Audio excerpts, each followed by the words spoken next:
Good morning. BA first year political science में paper first और unit second में अपन राष्ट्र और राष्ट्रीयता के विषय में कल पढ़े थे। राष्ट्र क्या होता है और राष्ट्रीयता क्या होता है। राष्ट्र और राष्ट्रीयता के संबंध में गहन चर्चा अपन कर चुके हैं और समझ चुके हैं कि राष्ट्र की क्या परिभाषा है, राष्ट्र का क्या अर्थ है, अथवा राष्ट्रीयता की क्या परिभाषा है, राष्ट्रीयता का क्या अर्थ है, राष्ट्रीयता की विशेषताएं क्या है, ठीक है, गुण क्या है, सारी चीजें अपन पढ़ चुके हैं। आज अपन पढ़ेंगे राष्ट्रीयता और अंतरराष्ट्रीयता परस्पर विरोधी नहीं है।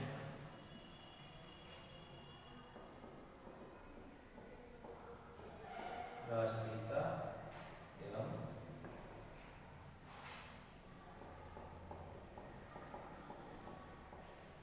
अंतरराष्ट्रीयता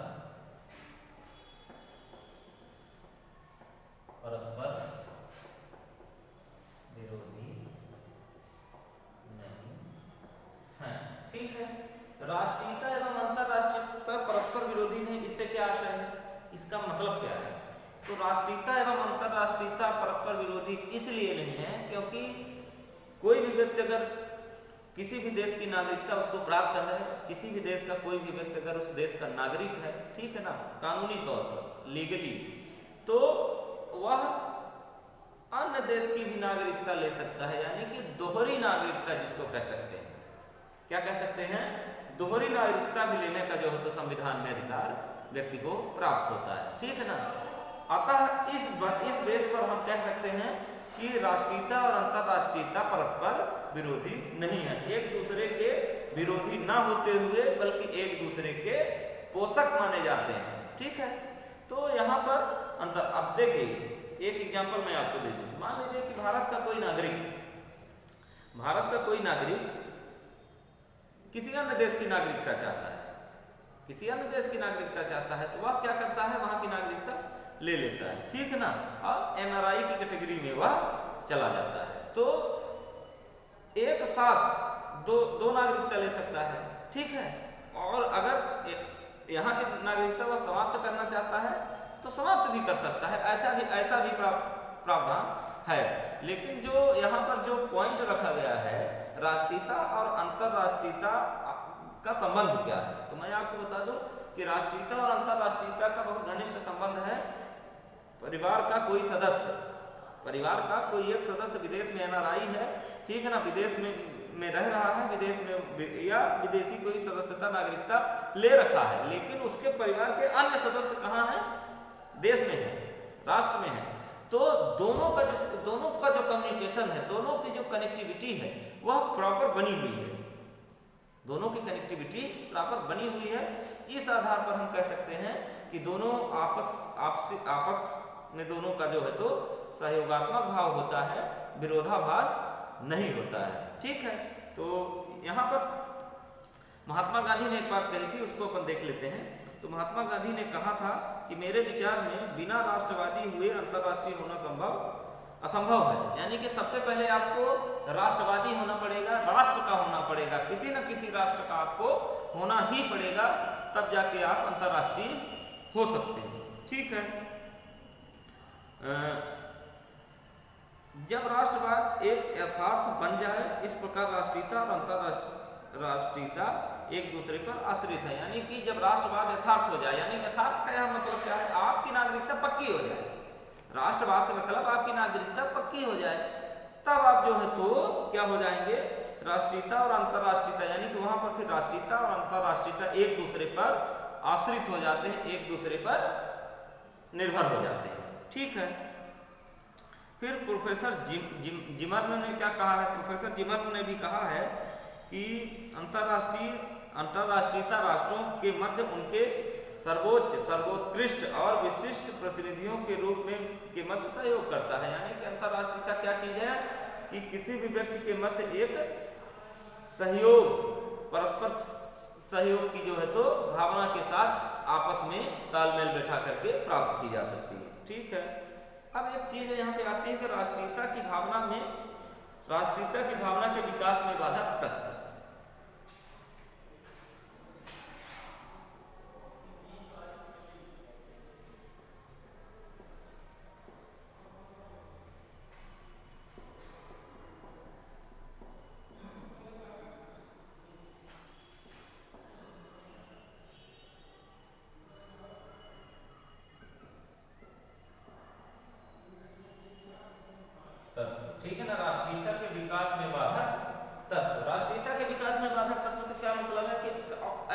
एलिमेंट है, ऐसे कौन से तत्व हैं जो हमारे राष्ट्रीयता के जो है तो विकास में यानी कि राष्ट्रीयता के डेवलपमेंट में बाधक है। ठीक है, तो कुछ पॉइंट दिए गए हैं जिनके आधार पर हम इसको समझ सकते हैं, बेहतर समझ सकते हैं। तो पहला पॉइंट इसमें क्या बताया गया है, अज्ञानता और अशिक्षा। पहला पॉइंट है अज्ञानता और अशिक्षा। ठीक है, पहला पॉइंट क्या है, अज्ञानता और अशिक्षा, यानी कि यहाँ पर यह बात पुष्ट की गई है, इस बात की पुष्टि की गई है कि अगर एजुकेशन नहीं होगा, शिक्षा नहीं होगा किसी भी देश में, तो वहाँ राष्ट्रवाद में राष्ट्रीयता के लिए बहुत ही नुकसानदेह होगा। अतः यहाँ पर यह भी बात स्पष्ट है कि किसी देश के विकास में, किसी देश की राष्ट्रीयता की भावना उत्पन्न करने में शिक्षा, ज्ञान एवं एजुकेशन का अत्यधिक महत्व है। ठीक है, दूसरा पॉइंट है आपका जातिवाद और भाषावाद।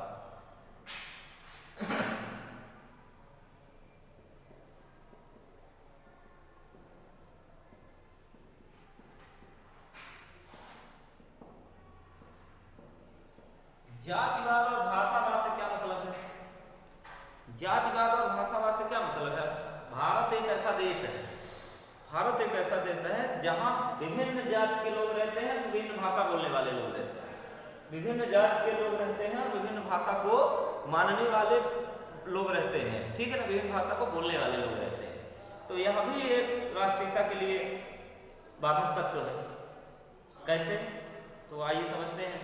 तो जातिवाद, जाति प्रथा एक ऐसी चीज है जो एक विशेष वर्ग के लिए होती है, विशेष वर्ग उसमें फोकस होता है जातिवाद में लेकर।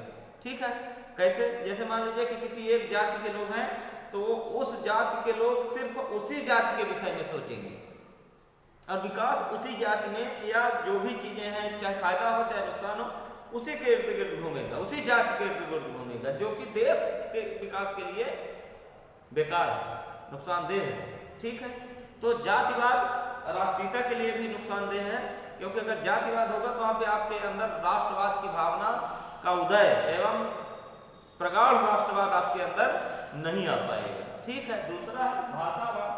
भाषावाद का मतलब यह है कि आप देखिए कि भारत में बहुभाषी लोग रहते हैं, भारत में बहुभाषी लोग रहते हैं, विभिन्न भाषा को बोलने वाले, विभिन्न भाषा को मानने वाले लोग रहते हैं। तो जो जिस भाषा को बोलता है और जिस भाषा को समझता है, वह व्यक्ति उसी भाषा को जो है तो प्रमोट करेगा, उसी भाषा को आगे बढ़ाने की कोशिश करेगा, जबकि यह राष्ट्रहित में नहीं है। राष्ट्रहित में एक देश, एक राष्ट्र, एक बोली, एक भाषा, एक संविधान, एक नियम, एक कानून, सब कुछ एक होना चाहिए, वह राष्ट्र तभी विकसित होता है।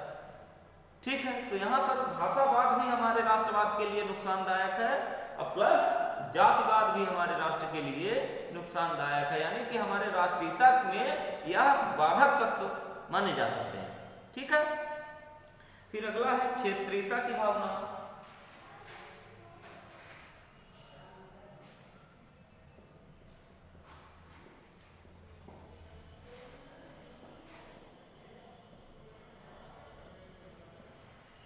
क्षेत्रीयता की भावना से क्या तात्पर्य है? क्षेत्रवाद। क्षेत्रीयता की भावना से क्या अर्थ निकलता है? क्षेत्रवाद। अब क्षेत्रवाद क्या होता है? क्षेत्रवाद, मान लीजिए कि किसी एक क्षेत्र का कोई व्यक्ति बड़े पद पर पहुंच गया, सपोज करिए कोई नेता है, किसी एक क्षेत्र का नेता किसी बड़े पद पर, ओहदे पर पहुंच गया, या कोई कर्मचारी अधिकारी वर्ग का व्यक्ति है प्रशासनिक सेवा में और किसी बड़े पद पर, ऐसे पद पर पहुंच गया, तो उसका क्या, उसकी क्या भावना रहेगी? उसकी भावना ज्यादातर यह रहती है कि हम उसी क्षेत्र को जो है तो आगे बढ़ाएं, सारा डेवलपमेंट सिर्फ एक क्षेत्र पर जाए, सारा डेवलपमेंट सिर्फ एक क्षेत्र पर जाए, यानी कि उस व्यक्ति का फोकस कहाँ रहेगा? सिर्फ उसी क्षेत्र में रहेगा जिस क्षेत्र से वह व्यक्ति स्वयं आता है। तो ऐसी भावना भी नुकसानदेह है। मान लीजिए कि कोई मंत्रालय है, सपोज करिए कि कोई मंत्रालय, हमारी सीधी का कोई व्यक्ति मंत्रालय में है, तो उसके क्या विचारधारा होनी चाहिए? केंद्र में अगर कोई व्यक्ति मंत्री है, हमारी सीधी का ही है, तो उसकी क्या भावना होनी चाहिए? उसकी भावना यह होनी चाहिए कि पूरे देश में जिस डिपार्टमेंट वो है, पूरे देश का काम वो करे, किसी एक क्षेत्र का काम ना करे, सिर्फ सीधी का काम ना करे। देश के कोने कोने से अगर उसके पास जहां भी समस्याएं उसको नजर आती हैं तो उसको देखना पड़ेगा। यही जो है तो राष्ट्रवाद है, यही राष्ट्रीयता है, यही राष्ट्रवाद की विचारधारा है। और अगर वह सिर्फ उसी क्षेत्र को फोकस करेगा जिस क्षेत्र से वह व्यक्ति आता है, तो इससे यह सिद्ध हो जाता है कि उसके अंदर क्षेत्रीयता और क्षेत्रवाद की भावना घुसी हुई है, जो कि हमारे राष्ट्रीयता के विकास में बाधक है। ठीक है, अगला है सांप्रदायिकता की भावना।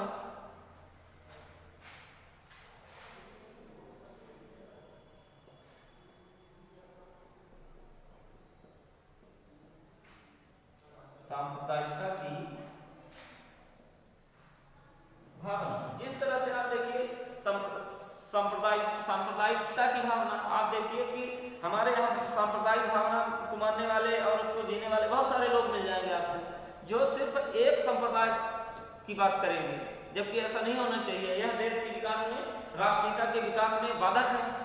कैसे बाधक है मैं आपको बता रहा हूँ। आप देखिए कि हमारे यहाँ विभिन्न संप्रदाय के लोग रहते हैं, विभिन्न धर्मों को मानने वाले लोग रहते हैं, हिंदू रहते हैं, मुस्लिम रहते हैं, सिख रहते हैं, ईसाई रहते हैं। तो अगर एक संप्रदाय के लोगों को अगर देखा जाएगा तो वहां पे सांप्रदायिकता की भावना आ जाएगी। ठीक है, कोई मसला आ गया, कोई मुद्दा आ गया, तो वहां पर भी सांप्रदायिक भावना। और आप देखिए इतिहास में एग्जाम्पल भरे पड़े हैं, सांप्रदायिक दंगे होते हैं। ठीक है, तो यहाँ पर संप्रदायवाद भी हमारे देश के विकास और राष्ट्रीयता की भावना के विकास में बाधक तत्व है। संप्रदायवाद नुकसानदेह है हमारे देश के लिए, हमारी राष्ट्रीयता की भावना के लिए। ठीक है, फिर है आवागमन के अच्छे साधनों का अभाव।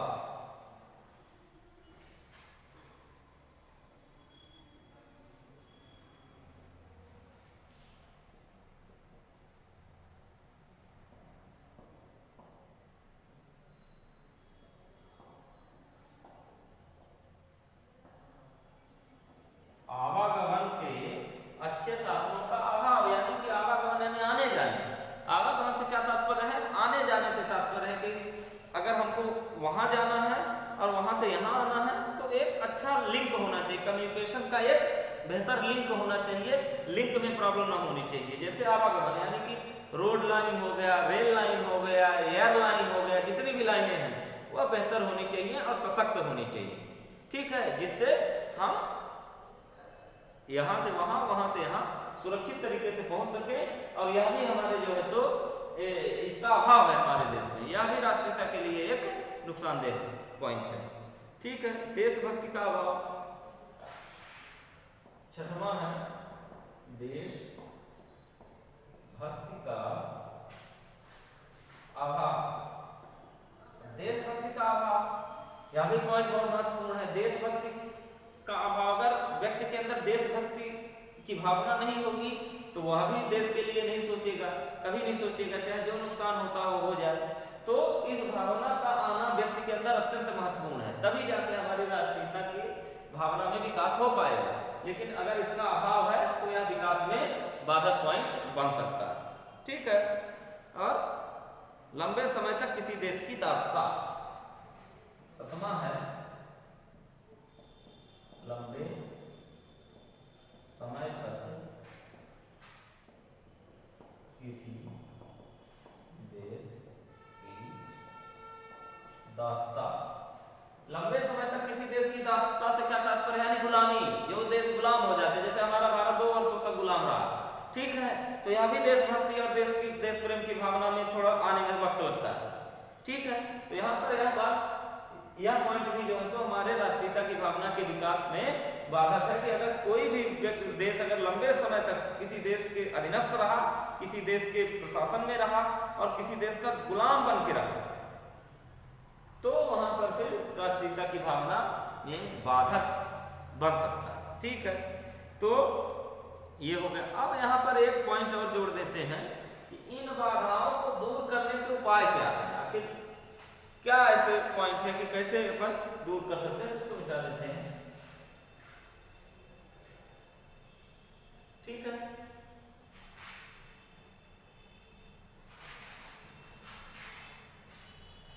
ठीक है, उपाय यहाँ पर देख लीजिए, राष्ट्रीयता के विकास के बताया गया है? संकुचित भावनाओं का त्याग।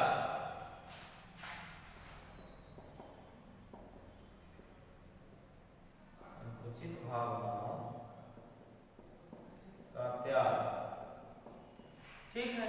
संकुचित भावनाओं से क्या तात्पर्य है? सोच, व्यक्ति की सोच व्यक्ति की संकीर्ण नहीं होनी चाहिए।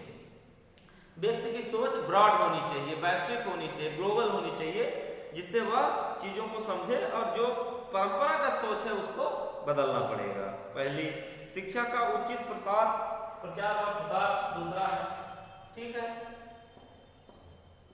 शिक्षा का उचित प्रचार व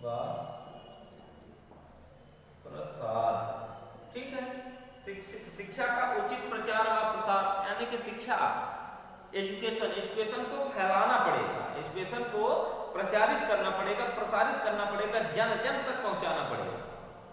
अगर आप विकास चाहते हैं तो सबसे पहले उस देश की जनता को, उस देश के में रहने वाले नागरिकों को शिक्षित करना पड़ेगा। और कैसे शिक्षित होंगे लोग? शिक्षा के प्रचार एवं प्रसार के माध्यम से, ठीक है। राजनीतिक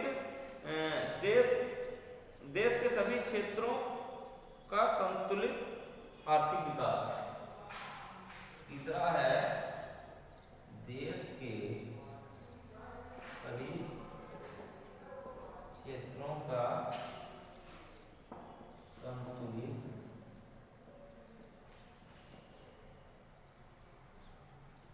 आर्थिक विकास, यानी कि यहाँ पर क्या बात आ रही है?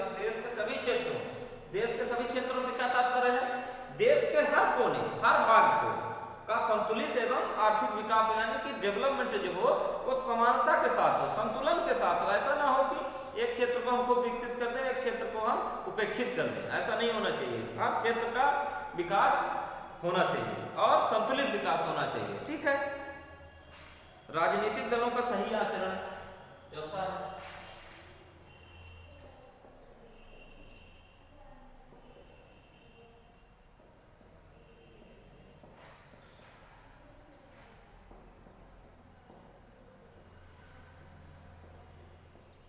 राजनीतिक दलों का सही आचरण से क्या तात्पर्य है? राजनीतिक दल जो आप देखते हैं कि भारत का जो संविधान है, यहाँ पे जो पार्टी सिस्टम है यानी दलीय व्यवस्था है, यहाँ पे बहुत सारे दल कार्य कर रहे हैं, ठीक है ना। तो उनका आचरण कैसा होना चाहिए? राजनीतिक दलों का सही आचरण होना चाहिए, यानी कि राजनीतिक दल अगर राजनीतिक पार्टी है तो उनकी विचारधारा, उनकी सोच, उनका विजन क्लियर होना चाहिए, सही होना चाहिए, पॉजिटिव होना चाहिए। यानी कि अगर चुनाव कोई भी दल की, किसी भी दल की अगर सरकार बनती है तो जब तक उसकी विचारधारा सही नहीं होगी तब तक देश का विकास संभव नहीं है। तो अतः यहाँ पर राजनीतिक दलों का आचरण सही होना परम आवश्यक है, ठीक है। तो इस तरह से ये सारी चीजें आप देख लीजिए। और यह जो है तो राष्ट्र एवं राष्ट्रीयता, ये पाठ का आज समापन हो गया है। इसमें किसी को अगर कोई दिक्कत है, कोई परेशानी है तो आप हमसे कांटेक्ट करें। बीए प्रथम वर्ष में जो है तो ये लेसन था जिसका नाम क्या था? राष्ट्र एवं राष्ट्रीयता। इसको आप लोग अच्छे से देख लीजिए।